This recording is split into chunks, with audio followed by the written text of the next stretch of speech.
రాయలవారి తోటలో గుమ్మడికాయలు కాసాయి. ఆ కాలంలో చాలా తక్కువగా గుమ్మడికాయలు కాసేవి. కాసిన గుమ్మడికాయలను ఎవరో దొంగలిస్తున్నారు. ఈ విషయం చెప్పడానికి రాజుగారి దగ్గరికి ఒక భటుడు బయలుదేరాడు. రాజుగారు, మన తోటలో బూడిద గుమ్మడికాయలను ఎవరో దొంగతనం చేస్తున్నారు. మనకు నష్టం కలిగిస్తున్నారు. మీకు ఎవరి మీదైనా అనుమానం ఉందా?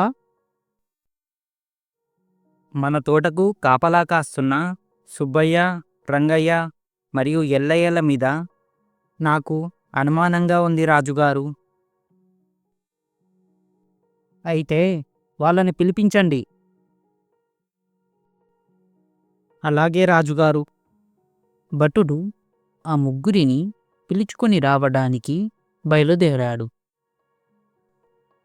అప్పుడే తెనాలి దర్బారులోకి వచ్చాడు. ఏమైంది రాజుగారు? ఏమైనా సమస్య ఉందా?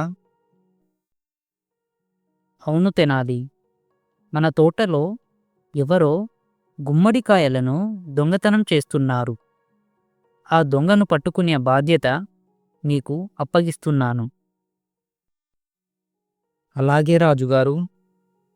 భటుడు ముగ్గురిని గ్రామంలోకి వెళ్ళి తీసుకొని వచ్చాడు.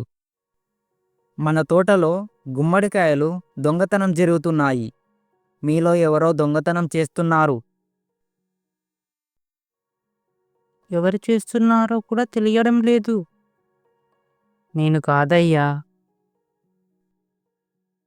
సరే, ఒక పని చేద్దాం.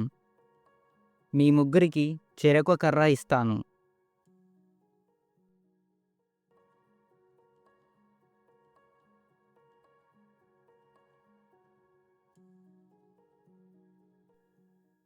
ఇవి మాయాకర్రలు.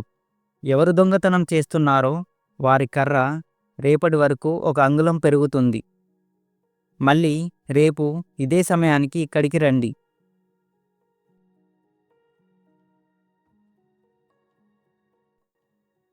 ఎప్పటిలాగే ఎల్లయ్య ఆ రోజు రాత్రి కూడా గుమ్మడికాయలను దొంగతనం చేశాడు.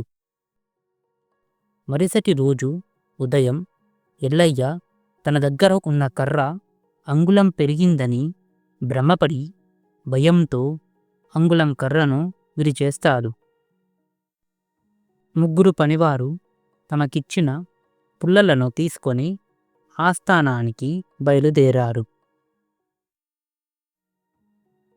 మీ దగ్గర ఉన్న కర్రలను చూపెట్టండి. అప్పుడు పనివారు తమ దగ్గర ఉన్న కర్రలను చూపెడతారు. ఎల్లయ్య కర్ర విరిగి ఉండడాన్ని గమనించారు. ఎల్లయ్య దొంగ అని నిర్ధారించుకున్నారు. దొంగ దొరికిపోయాడు. నేను మీకు ఇచ్చినవి మాయాకర్రలు కావు. ఇవి సాధారణమైన కర్రలు. అంగుళం పెరిగిందని కత్తిరించావు. ఎల్లయ్యను బంధించి చెరసాలలో వేశారు. దొంగను పట్టించినందుకు రాజుగారు మంత్రిని అభినందించాడు.